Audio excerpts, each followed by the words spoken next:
Assalamualaikum warahmatullahi wabarakatuh. Salam edukasi. Saudara, saya Edward Alpria di Al News Podcast. Hari ini saya kedatangan tamu istimewa. Beliau seorang politisi, pernah menjabat sebagai Wakil Ketua DPRD Kabupaten Waikanan.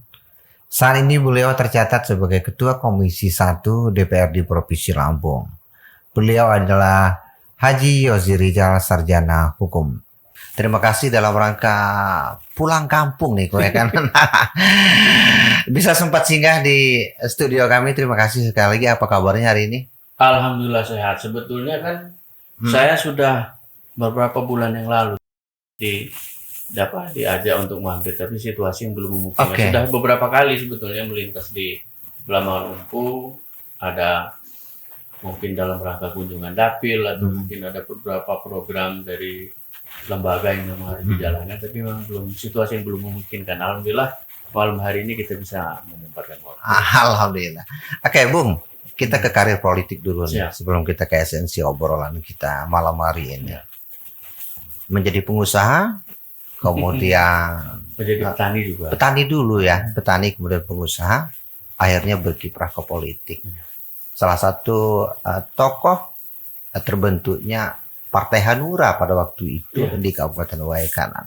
Bagaimana ceritanya Bung Yozi Rizal sehingga dari pengusaha petani melompat beralih ke berkiprah ke partai politik? Kalau berkiprah di partai politik sebetulnya dari tahun 97-98 sebetulnya sudah berpartai politik. Oke. Tapi pada saat itu kan bukan partai politik yang ekstrem, bukan partai politik yang berpikir tentang elektoral.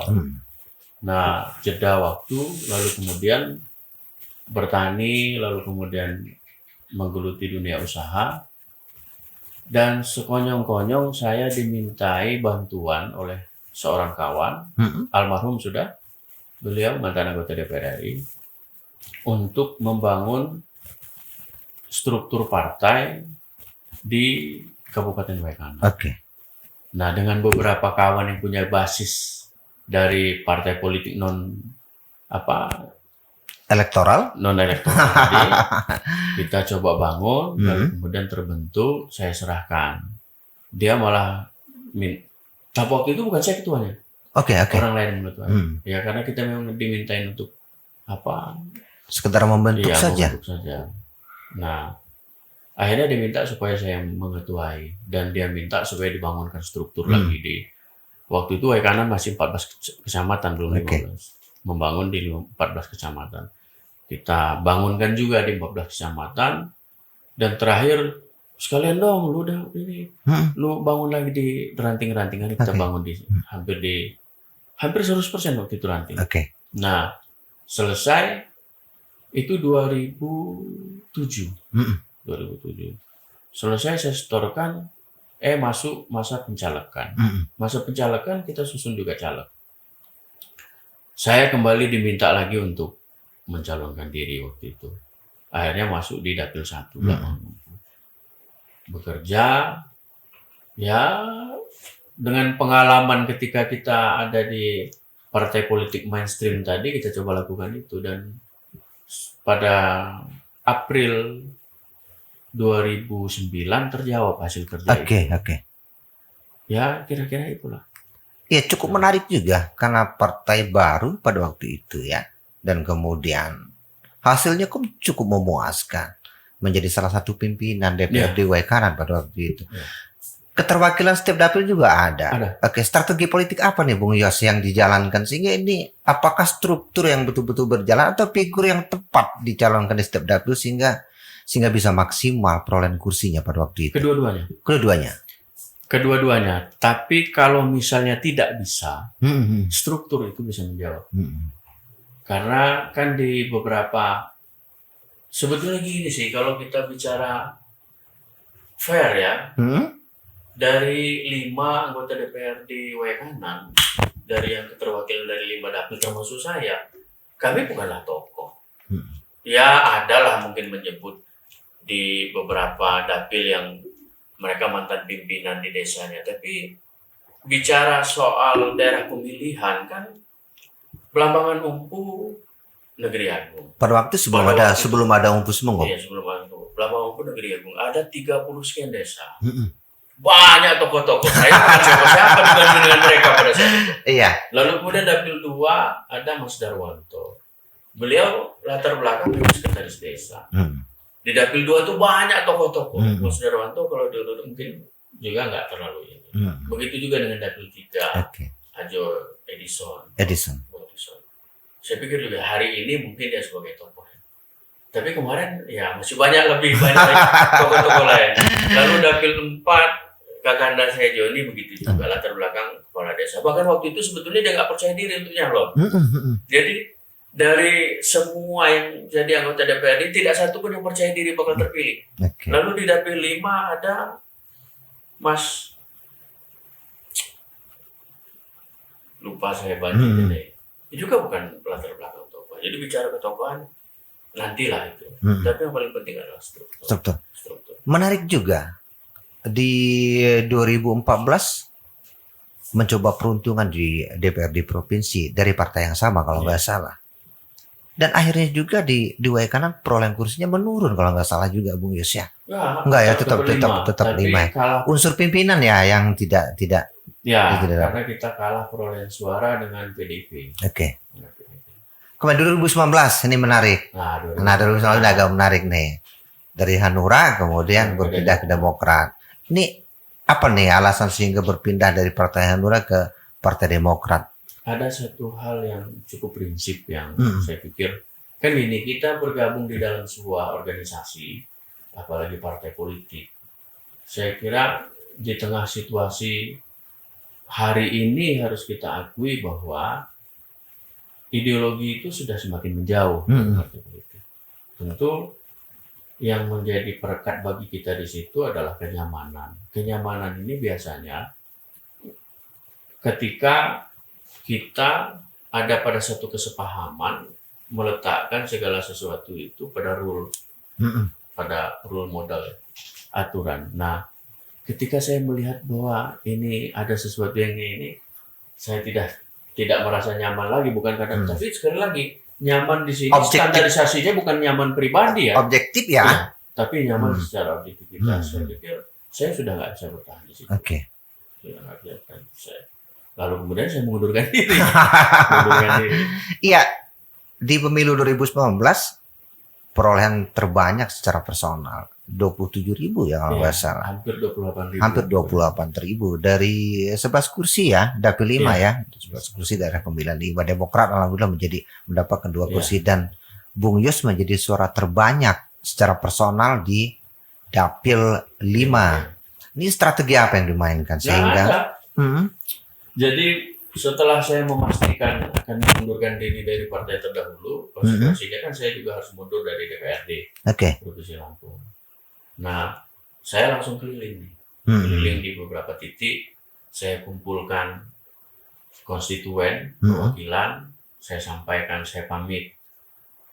Pada saat itu bertangisan sih. Banyak ngomong Mas Rizal kan, banyak Mas Rizal atau Bang Yos atau apa, kami ini nggak milih partai loh katanya. Kami milih sampean. Jadi kami nggak ikhlas kalau sampean mundur dari anggota DPRD. Kalau soal mundur dari partai itu silakan aja. Saya bilang ya nggak bisa. Saya ini perwakilan, memang sampean yang milih, tapi saya perwakilan partai ketika dari ini, jadi nggak. Pada waktu itu, Bung Yos, maaf saya potong, jeda antara mengundurkan diri dengan jarak waktu masa bakti DPRD berapa bulan pada waktu itu? Agustus 1 tahun. 1 tahun ya? 1 tahun 2 bulan, 14 bulan. 14 bulan ya? Jadi pada saat penyusunan DCS sampai dengan, kan periodisasi DPRD Provinsi itu September. September ya? September. Seperti saya sekarang September 2024 habis ya. Artinya kalau pencalonan berpindah partai lagi pada saat pendaftaran pada hari ini artinya langsung mengundurkan diri. Kalau kita ini kan lebih cepat prosesnya karena kita pemilu yang akan datang Februari. Prosesnya kita lebih cepat. Kalau di pemilu 2019 kalau nggak salah masa pendaftaran caleg itu dimulai pada bulan Juni. pada bulan Juni-Juli lah. Oke. Sehingga kemudian pemberhentian saya di Agustus kalau nggak salah. Di Agustus ya. Iya, di Agustus. Oke. 2010 berpasangan dengan Pak Haji Raden Iya. Kalbadi.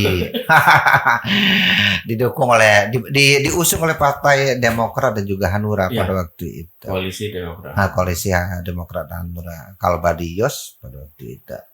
Apa pertimbangannya untuk mencalonkan diri sebagai wakil bupati mendampingi Pak Haji Raden Kalbadi? Ya? Sederhana aja, saya tidak ingin terbangun dinasti. Pada Saya waktu tidak ingin itu. terbangun dinasti. Saya sempat kasih masukan pada saat itu. Mm-mm. Kalau Pak Tamanuri berhenti lalu kemudian digantikan orang lain, menggandeng anaknya sebagai wakil mungkin masih bisa diterima. Tapi Masih kalau, bisa ditoleransi ya? iya, kalau Pak Tamanuri habis masa jabatan lalu kemudian diganti anaknya itu sepertinya kurang apik. Apalagi pada Walaupun pemilihan langsung. iya, apalagi pada saat itu Adinda Agung kan belum berpengalaman, baru selesai pendidikan di PDN dan baru menjabat sekretaris lurah.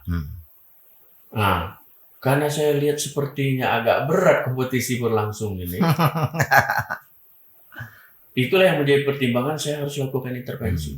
Saya sempat tawarkan pada saat itu sama Pak Bustami, saya kan panggil Om, tapi melalui Pak Dul Muid kalau nggak salah.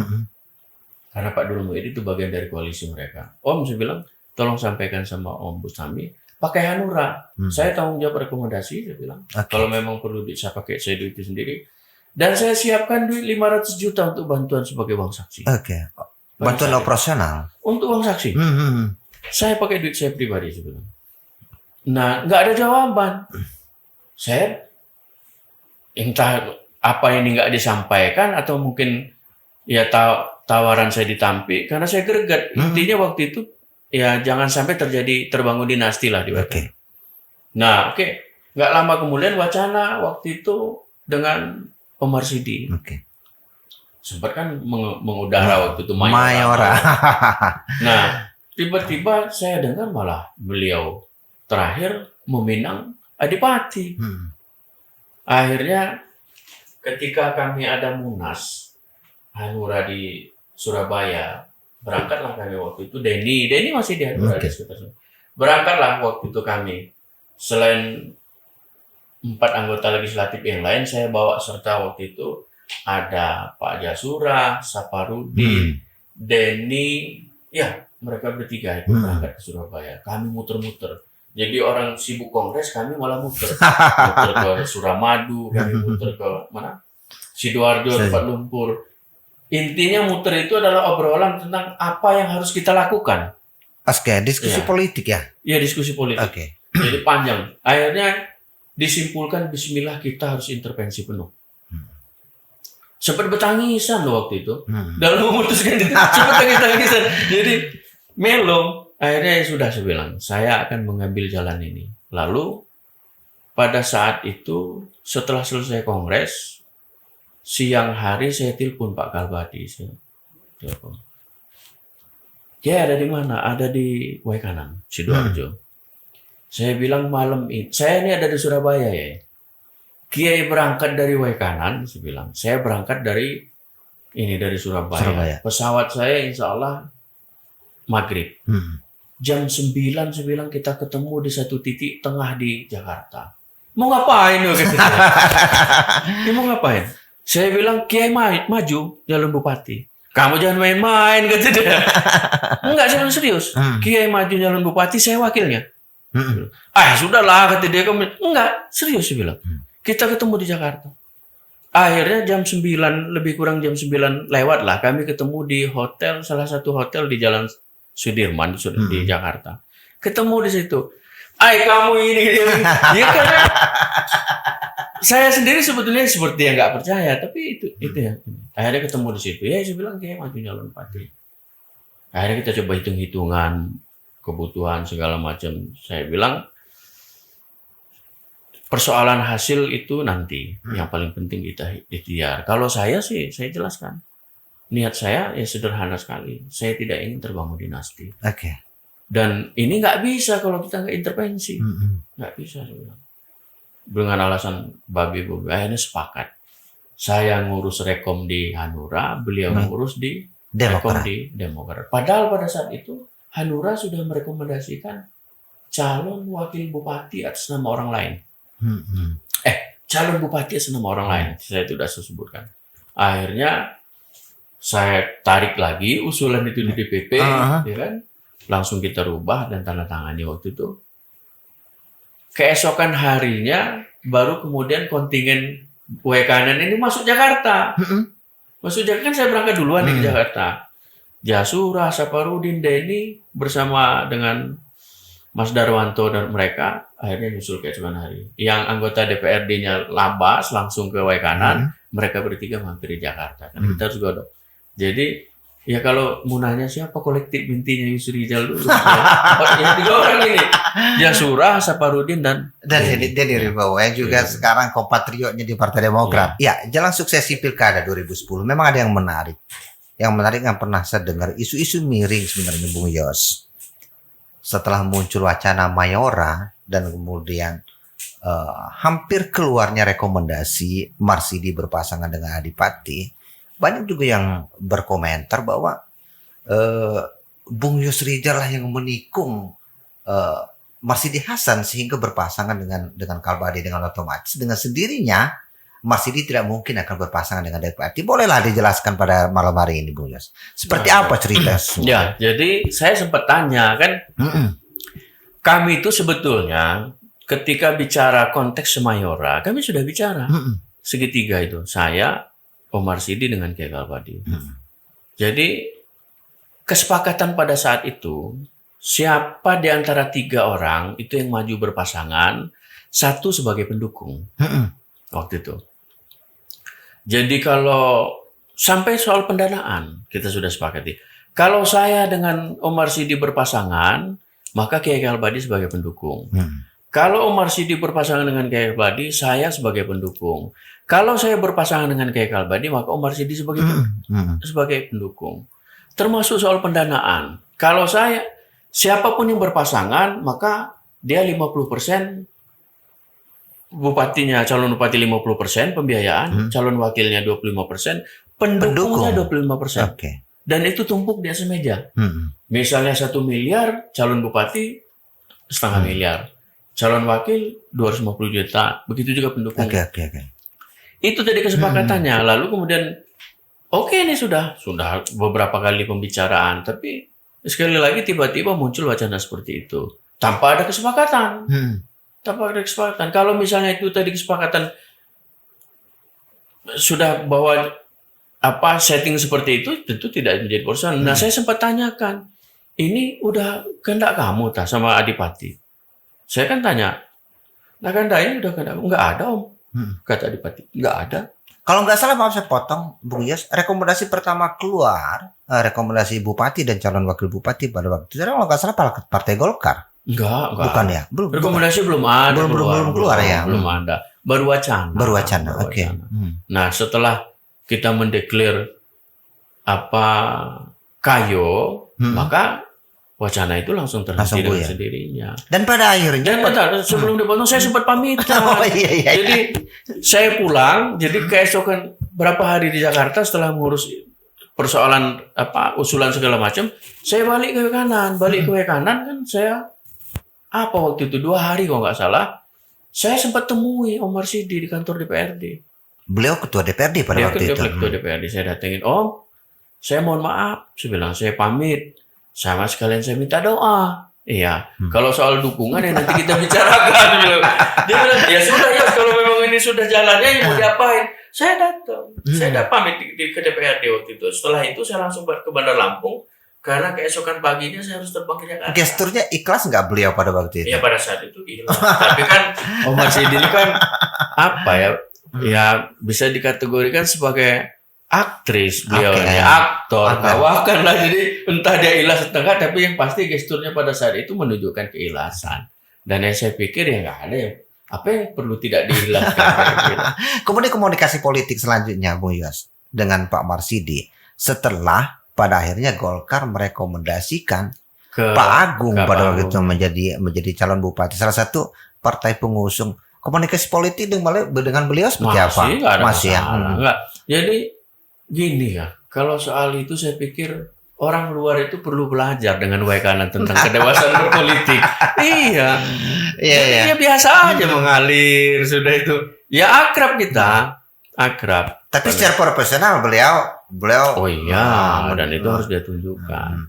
Tapi satu yang setelah belakangan baru dia ngomong, sebetulnya sekira waktu itu kontestasi kalau nggak salah 30 Juli kan pemilihan. Kalau nggak salah, menurut pengakuan beliau sendiri, sebetulnya di bulan Maret, April, beliau ini sudah disend oleh Pak Tamanuri waktu itu. Tapi walau alam ya. Ya, kalau dia salah berarti ini fitnah, saya minta maaf. Beliau sampaikan, sebetulnya Pak Tamanuri itu sudah pengen nyampaikan salam ke saya. Supaya saya mematikan mesin. Mesin politik ya. Iya. Supaya saya mematikan mesin dan yang menghentikan pergerakan. Karena mungkin sudah ada analisa Adinda Agung ini bakal kalah. Dan itu sebetulnya sempat dikemukakan oleh oleh Om Tamanuri. H+1 setelah pemilihan, kan ya pahamlah kita di dalam demokrasi elektoral pasti ada mainan-mainan gitu. Jadi saya sempat kontak dengan Pak Tamanuri melalui Adinda Cahaya, saya pengen ketemu. Akhirnya ketemulah di rumah dinas waktu itu. Jadi sebelum begitu saya masuk, belum duduk saya, Om Tamanuri itu langsung ngomong, kamu ya yang ngalahkan adikmu. Langsung ngomong gitu. Makanya setelah beberapa bulan kemudian Om Marsidi sempat ngomong gitu, agak masuk akal juga. Om Tamanuri sempat minta saya matiin mesin. Nah saya sempat bantah waktu itu, bukan saya Om, saya bilang, yang menang kan Om Bustami. Iya tapi kamu yang membuat adikmu kalah. Gitu. Perolehan suara 2010. Saya agak-agak lupa ingat, tapi di angka 25%. Ya, 25%. Di angka 25%. Apa nih yang dirasa kurang pada saat itu sehingga nggak maksimal? Kalah berkompetisi dengan Pak Bustami dan juga Pak Raden Nasution. Apa yang dirasa salah atau dirasa kurang strategi politiknya Bung Yos? Kalau Om Bustami sama Adinnas, ini kan saudara semua, nggak bisa kita lupa kan mereka ini masih ada hubungan. Bustami saya panggil Om ya memang. Terus Raden Nasution saya panggil Adin. Om Bustami dengan Adinnas ini kan memang sudah jauh hari. Om Bustami ini sejak dia dilantik jadi wakil bupati, dia udah bekerja terus keliling. Sudah 4 tahun lebih start dia. Kami Hamin 4 bulan bekerja. Hamin 4 bulan. Itu pun ditambah dengan persoalan pada saat itu karena ada kriminalisasi terhadap calon bupati kan, terhadap Kiai Kalbati. Betul. Upaya kriminalisasi, dan upaya kriminalisasi itu selesai H-15 sebelum pemilihan, bayangkan. Hampir dikembalikan pada proses pemilihan bupati sebelumnya di tahun 2005 ya. Hampir mirip ya. Kalau 2005 kan beliau digugurkan. Kalau ini ya, sih menggugurkan juga dengan jalur kriminalisasi ya. Karena sempat masuk di persidangan kan. Oh iya. Hamin 15 baru kemudian diputus bahwa beliau tidak bersalah. Tapi selama proses itu ya menguras energi. Iyalah, menguras energi dan ya akhirnya hampir kebanyakan saya sendiri yang keliling-keliling. Agas pembelajaran politik setelah kalah berkompetisi di Pilkada 2010. Apa nih pembelajaran politiknya Bung Yos? Dijawab oleh Naganda Raden Adipati di 2015. Spesifikasi seperti apa kalau boleh dijelaskan? Ada perubahan metode yang dilakukan. Dan sebetulnya di 2010 ini sudah kita praktikkan di beberapa desa. Kan kita waktu itu hampir 90% mungkin kepala desa Sewai Kanan ini mendukung kami waktu itu. Hampir mungkin ya saya.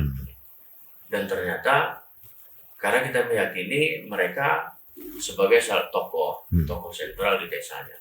Tapi saya merasa waktu itu bahwa itu tidak terlalu tepat dan terjadi perdebatan sebetulnya saya dengan Kiai Kalbadi. Cuman akhirnya saya ikutin ya namanya calon wakil. Bupati dong, nggak boleh kita terlalu melawan. Tapi di beberapa titik yang kebetulan kepala desanya nggak bisa kita ajak, kita coba metode yang lain dan ternyata itu efektif.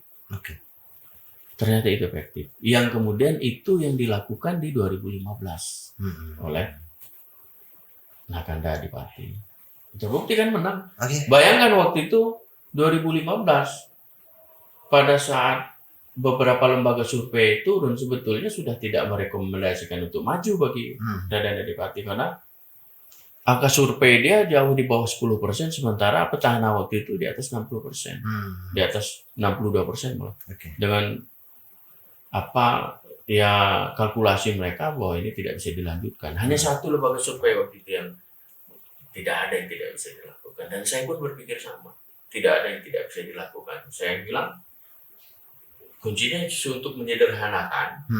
Kita agak buka rahasia dikit. Kuncinya untuk menyederhanakan apa taktik yang dilakukan. Ini jangan banyak calon. Iya, jangan banyak calon. Dia harus head to head. Jadi mudah. Pertama kita guide yang tidak suka, lalu kemudian bagaimana caranya yang sudah terlanjur suka itu kita bisikkan bahwa kesukaan mereka salah, kira-kira gitu. Dan itu efektif. Februari pileg nih. Berbarengan dengan Pilpres. Kemudian November kita akan pilkada. Gimana Bung Yos? Masih ada keinginan lagi untuk mencalonkan diri? Kemarin baik kan sebagai udah daftar. Kemarin tanggal 13 Mei saya bersama kawan-kawan pengurus Dewan Pimpinan Daerah Partai Demokrat sudah mendaftar di KPU Provinsi. 85 orang bakal calon legislatif, salah satunya saya. Kembali maju di Dapil 5. Jadi itu menjawabnya. Jadi 2024 dia kembali dicalonkan oleh partai. Untuk Pilbub Waikanan sendiri, bagaimana ada keinginan lagi untuk menjadi, kan beliaunya Bung Adipati ini selesai nih 2 periode. November kita kan ada pilkada. Gimana nih peluang ataupun keinginan untuk menjadi Bupati Waikanan 2024? Jadi saya kira gini lah, kita terlalu pagi kayaknya kalau boleh lah sedikit bocoran lah Bung Yos. Saya ini begini, Bung Edward, prinsip ketika memang ada person yang kira-kira bicara soal kapasitas, kapabilitas memungkinkan, maka saya tidak akan segan-segan untuk memberi dukungan. Tapi tentu saya berharap terhadap orang yang didukung ini juga mau mendengarkan masukan. Karena percuma, saya paling nggak suka ketika kita dukung lalu kemudian sukses, dia semau-mau lost control, nah itu repot kita. Karena kita akan ikut berdosa. Sama seperti terhadap Jokowi. 2014 saya dukung dia. Tapi kemudian setelah 1 bulan saya cermati, ini tidak sesuai dengan apa yang didukungkan. Tapi kan kita berjarak, kita nggak bisa langsung ketemu. Akhirnya dengan cara saya sudah melakukan protes, kritik terhadap beliau. Ya mungkin ada yang sampai telinga, ada yang enggak. Nah akhirnya apa? Saya berkepanjangan sampai hari ini merasa berdosa. Merasa berdosa karena saya ternyata sudah mendukung orang yang salah. Nah, begitu pula terhadap kontestasi di lokal. Tapi setidaknya begini Bung Yos. Kalau kata Bung Raden Adipati Surya Bupati kita, berpolitik itu kan endingnya kan kekuasaan lah salah satunya. Tentunya kekuasaan yang endingnya juga pada akhirnya kesejahteraan rakyat. Tentu ending politik pada akhirnya begitu. Apa nih puncak karir politik yang akan dicapai Yossi Rijal ini? Saya belum tahu kalau itu. Karena mengalir saja. Kan sama aja. Saya tidak pernah membayangkan bahwa saya akan menjadi anggota DPRD. Saya juga tidak pernah dulu membayangkan bahwa saya pernah mencoba-coba untuk nyalon wakil bupati. Tidak pernah saya membayangkan, tapi ya mengalir. Jadi saya kira semua kita sama. Pada akhirnya kita menjemput takdir. Tinggal sampai pada titik tertentu ya ikhtiar yang harus kita lakukan. Hari ini saya belum berpikir untuk, atau berangan-angan ya? Belum berangan-angan, belum berpikir untuk maju menjadi calon bupati. Belum. Meskipun beberapa kali ditawarkan. Saya katakan nanti. Saya lewati dulu proses pileg ini, kita lihat nanti. Tapi kita nggak tahu. Sekali lagi kita tidak pernah tahu apa yang akan. Ya bayangkan 2007 saya masih enjoy berusaha dan tidak membayangkan menjadi anggota DPRD. Tiba-tiba ada datang tawaran. Prosesnya kan nggak terlalu lama. Lalu kemudian 2009 dilantik menjadi anggota DPRD, nggak lama kemudian dilantik jadi wakil ketua, tiba-tiba nyalon wakil bupati. Oke. Enggak ada yang begitu pula dengan ini. Cuman saya hanya berharap gini, siapapun nanti dengan segala batasan di dalam mengelola pemerintah daerah ini, ya kelolalah secara baik dan benar.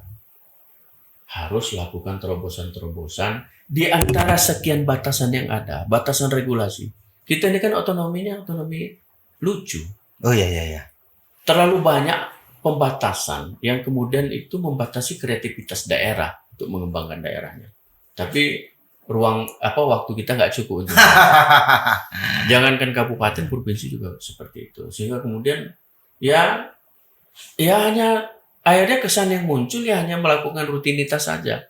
Lalu kemudian mengejawantahkan aturan yang sudah dibuat oleh pemerintah pusat. Tapi sekali lagi dalam segala keterbatasan yang diberikan oleh regulasi yang ada, cobalah untuk berkreasi sehingga dapat mengembangkan daerah yang itu bermanfaat bagi masyarakat banyak. Sekarang kita bicara tentang kapasitas selaku ketua komisi nih. Beberapa bulan nih, 3-4 bulan belakangan kita cukup terkenal nih dengan seorang Bima yang ada di Australia. Tanggapan sendiri Bung Yos tentang kritik Bima ini seperti apa? Saya kira biasa saja. Biasa saja ya. Biasa saja. Lalu kemudian ini kan sebetulnya banyak sih orang yang sudah lakukan. Oke. Tapi tidak direspon sehingga kemudian itu redup dengan sendirinya. Bagi seorang Bima, saya tidak mengecilkan. Saya juga berterima kasih sudah ada peran dia melakukan kritik. Tapi kalau kita mau fair, jujur, apa yang dilakukan Bima ini kan hanya sekedar bagaimana menaikkan rating bagi dia. Bagaimana caranya acting dia bisa ditonton banyak orang, bagaimana caranya kemudian akun dia bisa diikuti banyak viewer, kan gitu. Sehingga kemudian itu menghasilkan uang. Motivasi dia uang. Jadi kita tidak menafikan sih kalau kritik. Lalu kemudian kembali pada substansi kritiknya. Ruas jalan di mana tempat dia utarakan, itu 2021 sudah ada desainnya. Lalu kemudian 2022 itu sudah dianggarkan. Sudah dianggarkan untuk pemeliharaan. Waktu itu APBD provinsi mencoba untuk mengajukan pinjaman melalui SMI. Ada lembaga keuangan dari pemerintah, dari Departemen Keuangan SMI. Sejumlah hampir 600 miliar. Dan masuk ke ruas jalan itu ada 200-an miliar kalau nggak salah. Ada 2 titik ini. Atau 150-an miliar lah kira-kira. Saya lupa. Nah, karena pinjaman SMI ini gagal dengan berbagai alasan yang pada saat itu sempat membuat hubungan antara gubernur dengan salah satu pejabat di Kementerian Dalam Negeri yang kebetulan asalnya dari WK kanan itu sempat memburuk. Dan saya sempat menjadi orang yang dari pejabat yang asal dari WK kanan ini sempat dianggap kurang bagus, begitu juga dengan gubernur saya dianggap karena saya dilihat punya hubungan baik dengan sini akhirnya juga kurang bagus, jadi sebagai orang yang kejepit pada saat itu. Nah, intinya esensi yang ingin saya sampaikan, kritik yang disampaikan sebetulnya sudah kita pikirkan. Bukan tidak ada perhatian, tapi sekali lagi karena keterbatasan anggaran. Lalu karena pinjaman itu gagal sampai dengan akhir tahun 2022, akhirnya kita sepakat ini harus kita backup dari APBD murni 2023. Kita paksa Badan Pendapatan untuk menaikkan target pendapatan sampai 0,5 triliun waktu itu. Dengan berat hati Badan Pendapatan akhirnya sepakat. Terus kemudian kita sisir dari beberapa organisasi perangkat daerah lain. Sehingga bisa kita maksimalkan masuk ke Dinas Bina Marga itu 700 sekian miliar. Ada lagi dianggarkan di ruas jalan itu. Lebih kurang ada 2 titik itu sekitar 100 berapa miliar lah. Dan itu sudah lelang. Dan dari 7 triliun. Kalau nggak salah 7 triliun belanja daerah Provinsi Lampung. Dirasa kurang nggak di angka segitu, Bung Yusrijal? Di angka 700 miliar. Kalau kita membandingkan dengan nominal APBD sebetulnya sudah cukup 10%. Sudah cukup. Kan banyak memang ya banyak kebutuhan lain yang tidak bisa kita tunda, banyak tugas-tugas dari pemerintah daerah provinsi yang memang tidak bisa kita tunda untuk leading sektor pendidikan, kesehatan dan lain-lain nggak bisa juga kita tunda. Jadi itu sudah angka maksimal yang paling mungkin bisa kita lakukan. Nah, saya kembali lagi di 2023 sebetulnya sudah ada penanganan, sudah lelang dan sudah ditunjuk pemenang. Makanya katanya ada Bandung Bondowoso, itu bukan Bandung Bondowoso. Memang rekanannya sudah ditetapkan sebagai pemenang, sudah kontrak dan memang sudah mau kerja. Jadi bukan pencitraan atau apa, tapi kemudian ditangkap yang lain. Nah, jadi sekali lagi, ya bukan kita tidak berterima kasih, tapi membesar-besarkan juga terlalu salah saya pikir. Karena bukan tidak ada tindakan, sudah ada tindakan. Nah, tapi yang pandai dalam hal ini memanfaatkan itu adalah Pak Jokowi. Akhirnya dia datang ke Lampung. Dia pencitraan lagi, gimmick politik. Dia bilang, ini karena viral ini, lalu kemudian dia bawa 800 miliar. Padahal bukan. 800 miliar itu jauh sebelum ini viral. Memang sudah ada dianggarkan melalui Impres, Instruksi Presiden nomor 03 tahun 2023 yang memungkinkan yang memungkinkan Kementerian PU untuk intervensi membangun pada ruas jalan yang ada di kabupaten kota provinsi yang tidak bisa ditangani oleh pemerintah daerah. Itu nilainya 32 T. Yang Lampung kebagian 876 miliar. Terbagi dari 15 ruas jalan. Ada 2 yang di way kanan. Jadi bukan karena Bima lalu kemudian sekonyong-konyong Jokowi hadir ke Lampung sebagai seorang sinterklas, bukan. Memang sudah ada, dia hanya mengutarakan sesuatu yang sudah ada. Itu yang saya sesalkan. Kenapa sih di akhir masa jabatan beliau masih melakukan gimmick gitu? Padahal bilang aja ini sudah kok, kita udah gini. Oke Bu Yos, rasa singkat kita berbincang-bincang, tapi waktu yang membatasi. Nah, mudah-mudahan ada waktu lain. Planning ke depan, rencana setelah memasuki hari tua, tidak berpolitik lagi, apa nih angan-angan? Waduh, cepet aja. Yang pertama kan saya belum tua. Iya. Walaupun kemudian sudah tidak lagi muda. Sudah tidak lagi muda. Kan WHO pernah merilis kategori pemuda itu kalau nggak salah sampai usia 63 tahun. Kalau nggak salah, itu masih kategori pemuda. Tapi undang-undang pemuda kita masih di angka 30 lah. Undang-undang pemuda yang perlu direvisi. Kenapa? Saya sepakat dengan apa yang dirilis oleh WHO. Kan dengan kemajuan dunia kesehatan kita, lalu kemudian tingkat perekonomian yang semakin membaik, itu tentu akan menambah angka harapan hidup. Nah, semakin panjang angka harapan hidup, maka kategori pemuda juga semakin ini. Jadi kita harus dukung itu. Jadi sekali lagi, pertama belum tua, ya bahwa tidak muda lagi ya. Jadi planning hari tua rasanya saya belum memikirkan. Ya. Tapi sekali lagi mengalir aja lah, mengalir. Toh saya juga selain aktivitas politik, aktivitas yang lain kan masih tetap saya geluti. Bertani, saya masih bertani. Ya walaupun ada lah di sini. Ada ya. Di dekat ini juga. Di dekat ini juga ada kebun karet di belakang situ. Masih tetap jalan. Jadi saya pikir ya menekuni itu aja lah. Kemudian cita-cita apa nih yang belum tercapai nih sampai hari ini? Harapan masa kecil yang belum tercapai sampai hari ini. Saya masa kecil dulu tidak terlalu banyak cita-cita.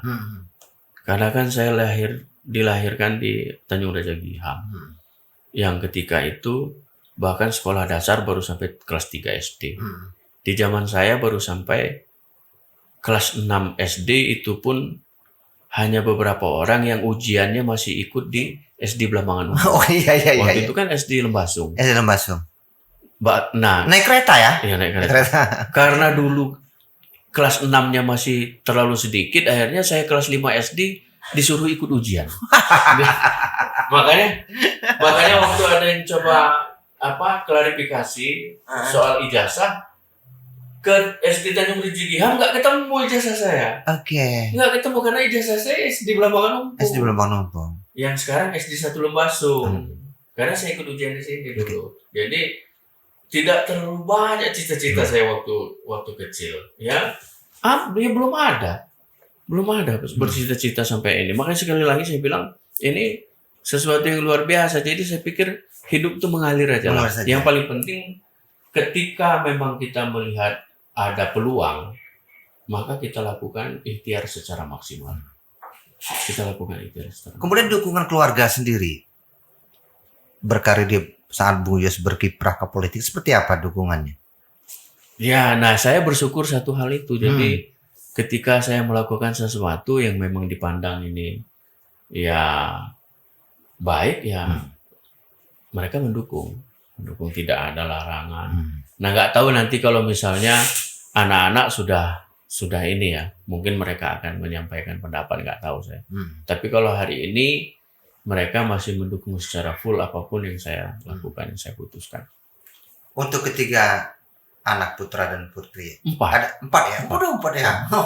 Ini diarahkan ke, ada nggak diarahkan ke berpolitik juga atau memang mengalir seperti biasa? Nggak ada, saya mengalir saja. Jadi yang tua sekarang sudah berkarir di Kementerian Dalam Negeri setelah dia selesai kuliah. Lalu kemudian yang nomor 2 di kedokteran. Nggak ada, saya mengharap ya silakan saja. Silakan mereka mau kemana saya akan dukung. Termasuk yang sekarang yang nomor 3 baru kelas 1 SMA, yang nomor 4 ini kelas 1 SMP. Saya persilakan kemana mau arahnya, selama itu dengan satu catatan, tidak boleh untuk sesuatu yang kira-kira negatif. Menurut standar kebanyakan. Saya tetap ukurannya moral, dan moral itu saya takar dari keyakinan saya. Karena saya beragama Islam, saya akan melihat standar moral itu dari kacamata Islam. Oke. Terima kasih, Bung Yos. Iya, siap. Haji Yos Rizal, Sarjana Hukum. Terima kasih atas kunjungannya ke studio kami. Demikian, saudara, bincang-bincang singkat saya dengan Ketua Komisi 1 DPRD Provinsi Lampung, Haji Yos Rizal, Sarjana Hukum. Kita berjumpa kembali di kesempatan dan waktu yang berbeda. Saya Edward Apredi. Wassalamualaikum warahmatullahi wabarakatuh. Waalaikumsalam warahmatullahi wabarakatuh.